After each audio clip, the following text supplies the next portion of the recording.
Hola, les habla el ingeniero José Luis Barzuna de Aizasoft. Bienvenidos a esta nueva entrega de la serie de videos de cómo modelar un edificio de 40 niveles con el ETABS 2016. Como se recordará, en el video introductorio describimos la política que vamos a seguir a través de la serie, el enfoque que se le va a dar al tema y los temas que se van a cubrir. Conforme se avance en la serie de videos es posible que variemos el alcance de algunos temas, que se incluyan temas adicionales o que se recorte algún tema según la respuesta y comentario de ustedes mismos, y que como consecuencia resulte en la reconstrucción del primer video para actualizar cualquier aspecto que se recorte o amplíe durante la grabación de la serie. Empecemos. Revisemos entonces el avance a la fecha. Recordemos que apenas llevamos unos 40 minutos de trabajo y vamos despacio para fines didácticos. Hemos ingresado una cantidad importante de propiedades de elementos de diversos parámetros de una plantilla preparada con antelación. En las plantillas normalmente vamos a definir cosas que son comunes a muchos proyectos, de manera que no tengamos que reingresar toda esa información de cero cada vez que empezamos un nuevo proyecto. Cosas tales como propiedades de materiales, propiedades de secciones, de elementos de marco, losas, muros, propiedades de torones y varillas de refuerzo, propiedades de soporte de suelo para nudos, líneas y áreas, funciones de carga espectrales de uso regular.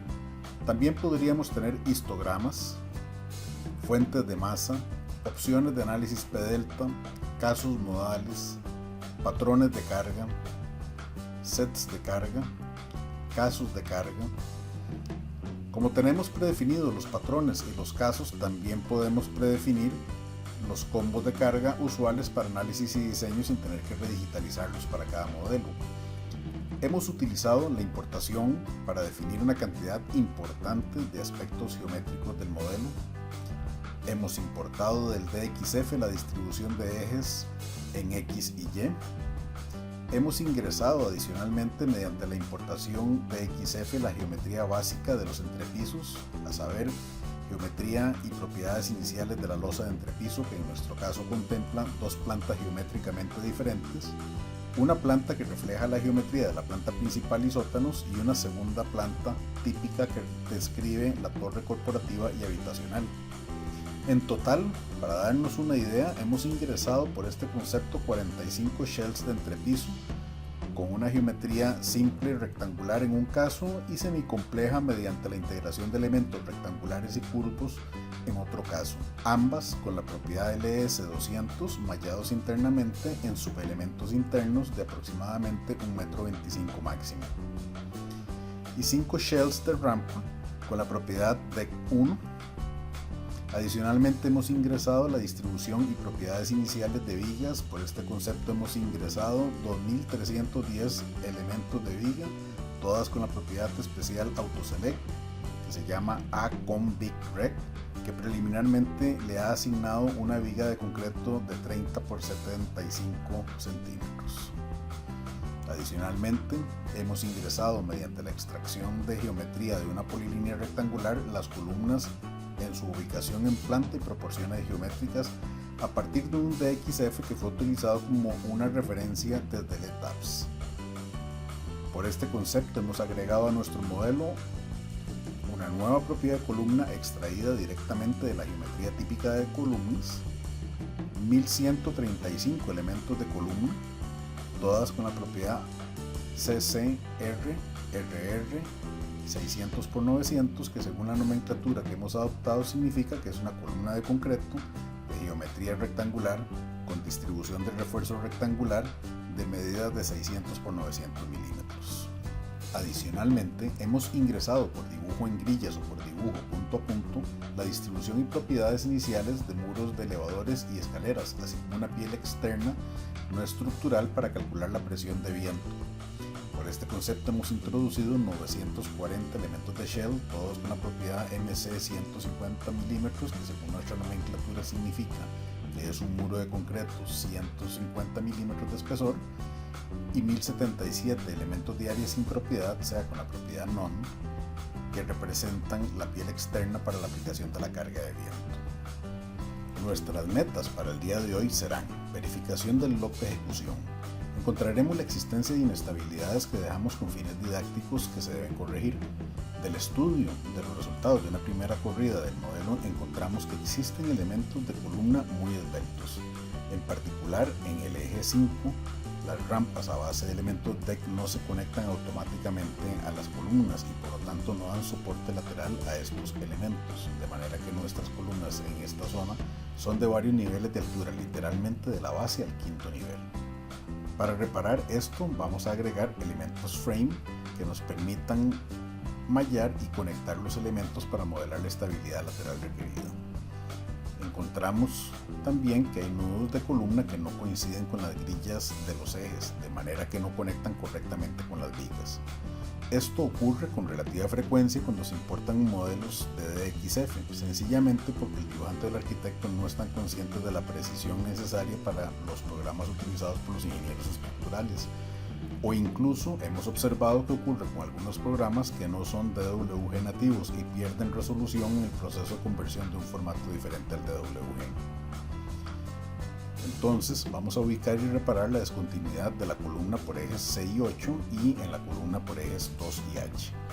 También vamos a observar y corregir la altura del nivel 6, que era el entrepiso comercial para el que deseábamos una altura mayor para la plaza comercial, y vamos a corregir el nivel 1, que fue el que por la definición de altura especial al iniciar el modelo en la plantilla quedó erróneamente como el piso con una altura mayor. Vamos entonces a revisar y analizar el log de la primera corrida de prueba sobre la versión del modelo de nuestra última sesión. Abrimos entonces el modelo versión 12 y guardamos el modelo en versión 13 para continuar.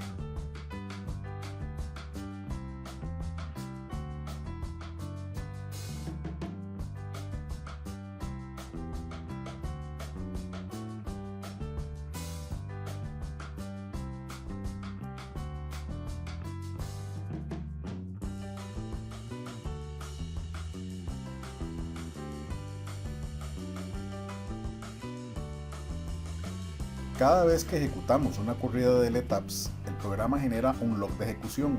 Este log contiene información valiosa que nos ayuda a encontrar problemas de fondo en el modelo y debe revisarse con cuidado en cada ejecución. El LTAPS tiene tres resolvedores de ecuaciones. El estándar, que es el más robusto y que mayor cantidad de mensajes genera. El avanzado, que es más rápido pero genera menos información suplementaria. El multithreaded, que utiliza múltiples procesadores, pero al igual que el avanzado nos suministra menos información. Para el caso de esta sesión vamos a utilizar el resolvedor avanzado. En mi modelo yo dejé varios defectos para apreciar esto que vamos a revisar en la sesión de hoy. Como estamos utilizando elementos finitos shell mallados en los 40 niveles, esto genera una gran cantidad de elementos y de nudos. Podríamos tener una reducción sustancial de elementos a resolver si dispusiéramos que todas esas losas son elementos de membrana con nudos infinitamente rígidos. Ya esto lo veremos posteriormente. Considerando 6 grados de libertad por nudo, estamos hablando de que el LTAPS tendrá que resolver un sistema de más de 240.000 ecuaciones. LTAPS resuelve el sistema en tan solo 2 minutos y 17 segundos. Aún así, pronto veremos que mucho de este tiempo se debe a una inestabilidad P-delta. En nuestro modelo actual, este tiempo contempla la solución de 5 casos de carga estática, análisis P-delta tipo interactivo. El resolvedor de ecuaciones reporta que encontró valores Eigen negativos, de manera que se tiene certeza de la existencia de una inestabilidad numérica en la estructura, y nos indica las posibles causas, tales como condiciones de soporte inadecuadas, uno o más mecanismos internos, propiedades de rigidez negativas o iguales a cero, normalmente esto se entiende como un cero en la diagonal de la matriz, propiedades de rigidez excepcionalmente grandes, pandeo por P-delta o no linearidad geométrica, un desplazamiento de frecuencia que cae sobre una frecuencia natural. Estos son básicamente los tipos normalmente detectados por el LTAPS. Como Como vemos, el programa también nos sugiere el paso a seguir para buscar el problema si se trata de un desplazamiento de frecuencia que coincide sobre una frecuencia natural mediante el uso del sistema de autodesplazamientos de frecuencia. Como se estimó anteriormente, el programa reporta que se resuelve un sistema de 243.723 ecuaciones con 6.470.520 valores diferentes de cero en la matriz. Vamos entonces a iniciar con la corrección de nuestro modelo.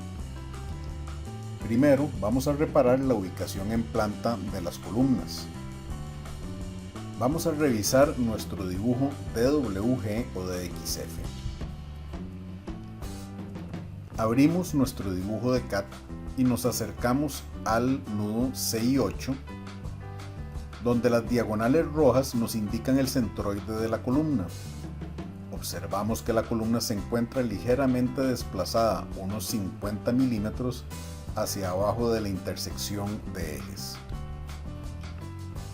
Ahora vamos a la columna en ejes 2 y H y vemos que la columna se encuentra desplazada unos 25 milímetros en diagonal con respecto a la grilla de ejes hacia arriba e izquierda de la intersección de ejes. El ETABS no tiene manera de saber que esa columna está mal dibujada. ETABS sencillamente va a calcular las dimensiones. Si una sección de esas proporciones no existe, la va a crear y va a ubicarla geométricamente en el centroide de la misma. Ahora pasémonos al ETABS y podemos observar que lo mismo se refleja en el modelo. Para apreciar esto, primero encendemos la visibilidad de los nudos que normalmente están como invisibles en el programa. También conviene para la reparación seleccionar en la esquina inferior derecha la opción de All Stories, de manera que al seleccionar algo en la vista 2D se seleccione en todo nuestro edificio. Nos posicionamos en la vista 2D, nos acercamos a la columna C con 8, seleccionamos con una ventana y vemos que hay dos nudos muy cerca uno del otro, uno en el eje centroidal de la columna y otro en el cruce de grillas. En la esquina inferior izquierda vemos que el programa ha seleccionado 81 nudos y 40 frames. Limpiamos nuestra selección y reseleccionamos solamente los nudos sobre el eje centroidal de las columnas. Ahora observamos que el programa selecciona solamente 41 nudos. Como los elementos frame están definidos de nudo a nudo, solamente necesitamos mover los nudos que los definen a la coordenada correcta. Esto arrastrará los frames a la posición correcta. Con los 41 nudos seleccionados, vamos a Edit Move Joints, donde podemos especificarle el delta en X, Y y Z, o sencillamente seleccionar el botón para que el ETABS calcule la distancia entre dos nudos existentes. Vamos a utilizar esta opción. Damos clic al botón y seleccionamos primero el nudo mal ubicado, en nuestro caso el de la columna, y después el nudo de la grilla. Aplicamos y observamos cómo la columna se desplaza a la posición correcta. Volvemos a seleccionar y vemos que la cantidad de nudos se ha corregido.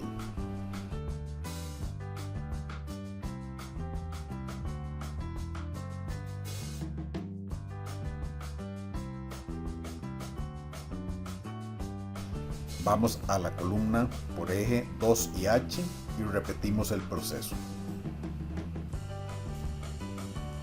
La lección aquí es que aunque las importaciones de CAD y BIM son una posibilidad real, no necesariamente son la panacea que se promulga. Un pequeño error de una persona involucrada ajena al ingeniero responsable puede causar todos los problemas del mundo en el modelo, que pueden resultar difíciles de detectar.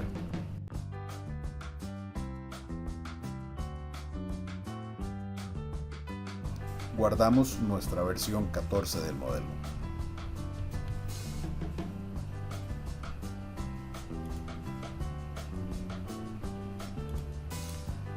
Cuando creamos el modelo, al puro principio, en la plantilla especificamos una altura de 3 metros para todos los niveles y 4.5 metros para el nivel principal. Es usual que la planta principal de un edificio tenga una sobrealtura y ese es el fin de esta opción de la plantilla. Sin embargo, como vemos aquí, esa primera planta en nuestro modelo quedó en el sótano más profundo y nuestra planta principal, la que realmente queremos más alta, está en el nivel 6 del modelo. Como recordatorio, conceptualmente para el ETABS, un piso es el entrepiso y las columnas, muros, rampas y diagonales que lo soportan. Por eso tenemos que corregir el nivel 6 para darle la altura correcta a la planta principal. Como en unos minutos vamos a corregir las vigas y mallado de las rampas de los sótanos, vamos a estar cortando columnas en puntos intermedios a lo largo de una diagonal entre dos niveles, por lo que es ideal tener resuelto el problema de los niveles antes de llegar ahí. La edición del modelo, una vez cortadas las columnas en puntos intermedios, es bastante más engorrosa. Para ver bien esto, vamos a crear una vista 3D de una tajada del edificio del eje 6 al eje 4. De esta manera podemos apreciar mejor el problema del sótano, ya que de otra forma no veremos las rampas que nos muestran los puntos de conexión entre la viga que soporta la rampa y las columnas. Vamos a guardar esta tajada 3D del edificio como una vista que vamos a llamar tajada entre 4 y 6. Observamos que la rampa tiene mayor pendiente en el nivel inferior. Esto se debe precisamente a la mayor altura del piso más bajo. Para hacer esta corrección, primero vamos a ir a Building Limits, a reducir la vista de los niveles del nivel base al nivel sexto. Vamos a Edit Story and Grid Systems, que podemos accesar desde el menú normal bajo la pestaña Edit o desde el menú contextual que obtenemos al oprimir el botón del mouse. Seleccionamos Story Data, seleccionamos el nivel 6 y cambiamos la altura a 4.5 metros. Nos movemos al nivel 1 y cambiamos la altura a 3 metros. No se debe olvidar moverse a otra celda o dar Enter para que el cambio se registre correctamente. Si no hemos terminado y queremos ver si nuestro modelo representa nuestra expectativa, podemos oprimir el botón de Refresh View o sencillamente salir dando OK a los botones de las cajas de diálogo. De esta forma, nuestro modelo ahora muestra las alturas correctas en todos los niveles.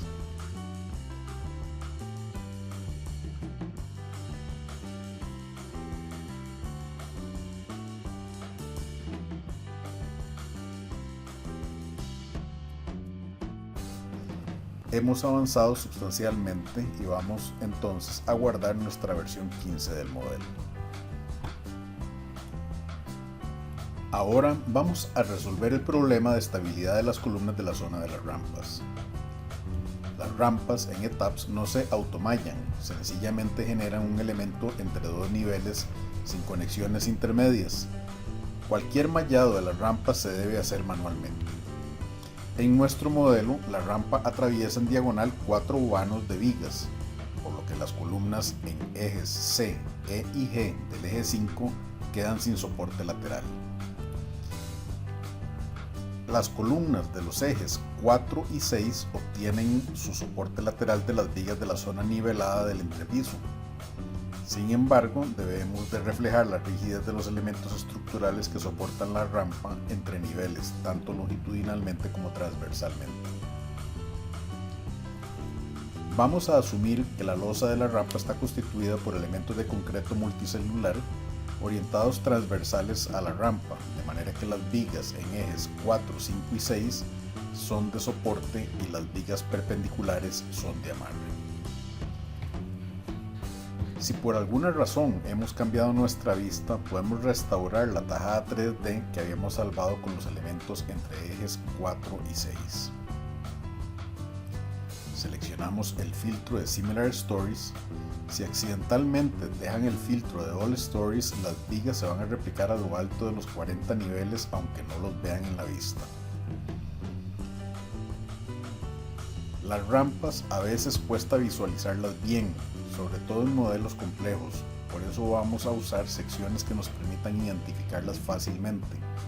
Posteriormente podemos usar grupos para seleccionarlas, pero por el momento vamos a usar secciones distintivas. Entonces vamos a crear vigas que por el momento vamos a llamar VC, viga de concreto, rampa porque es la viga que va por la rampa, y L para indicar que es longitudinal, VC rampa L y VC rampa T para las transversales, ambas de sección de 300 por 600 milímetros. Las vamos a crear clonando la viga que ya existe en nuestro archivo de esas mismas proporciones.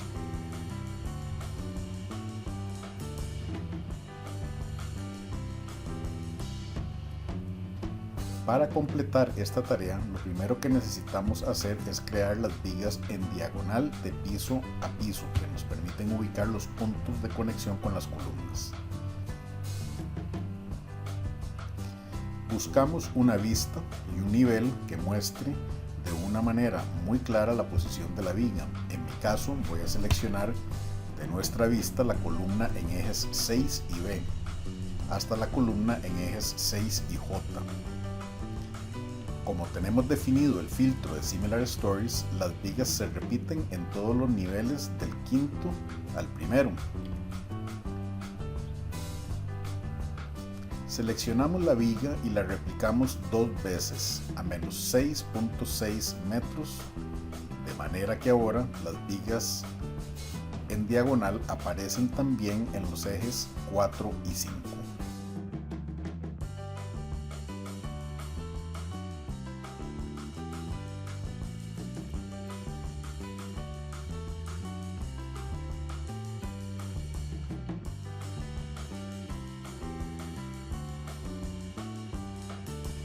Apagamos todos los elementos de Shell para que solamente queden visibles los elementos Frame.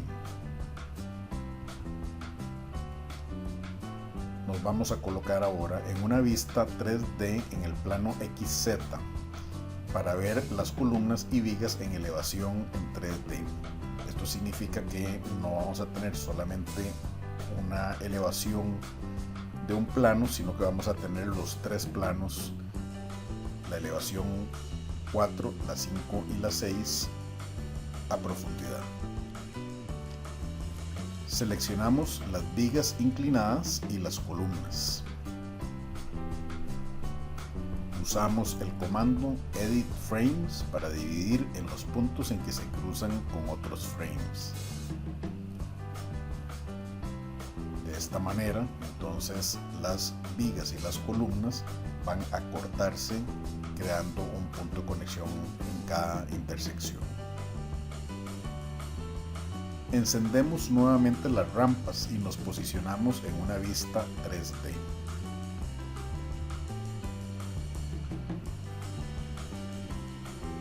Seleccionamos las rampas y les asignamos una rotación de ejes locales de 90 grados para alinear el eje 1 de la rampa perpendicular a las vigas en ejes 4, 5 y 6, de manera que podamos usar la rampa para cargar las vigas de carga.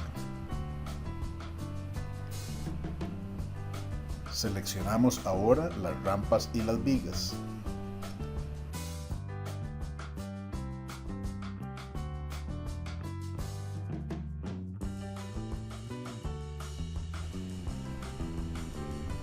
Usamos ahora el comando Edit Shells para dividir las rampas en cuadros entre vigas seleccionadas.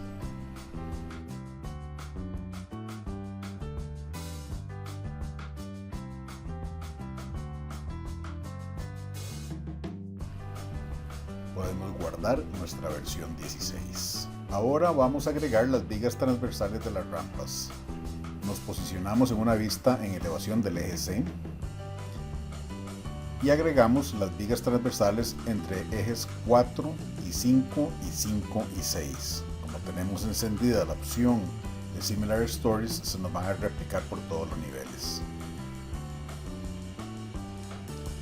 Ahora nos posicionamos en una vista en elevación del eje E y repetimos nuevamente la construcción de las vigas entre ejes 4 y 5 y 5 y 6. Finalmente nos cambiamos al eje G y repetimos el comando.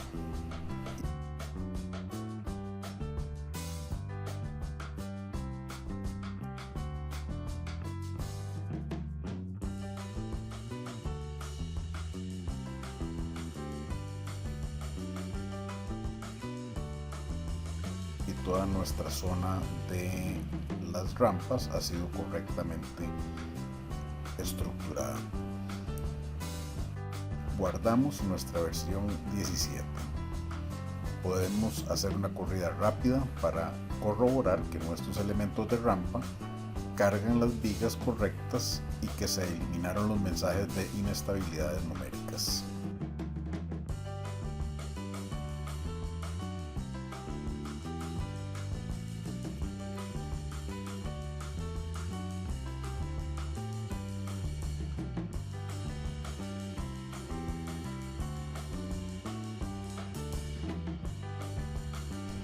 Solicitamos a LETAPS que nos muestre las cargas tributarias aplicadas por la carga DED.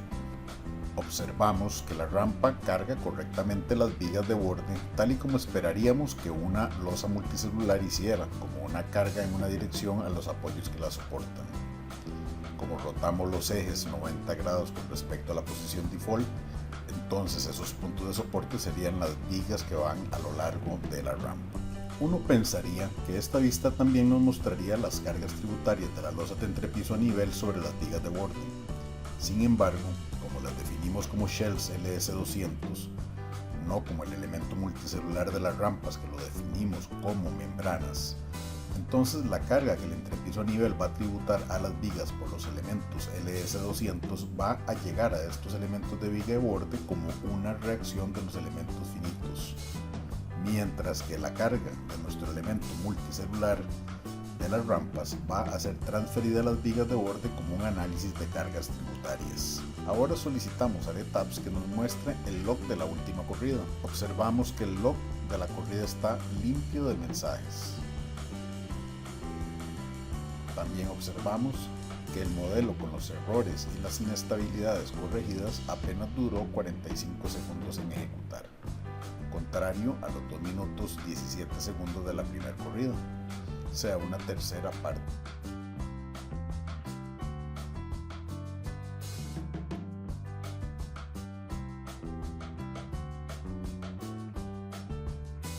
Bien, de esta manera creo que hemos concluido con nuestra entrega de hoy.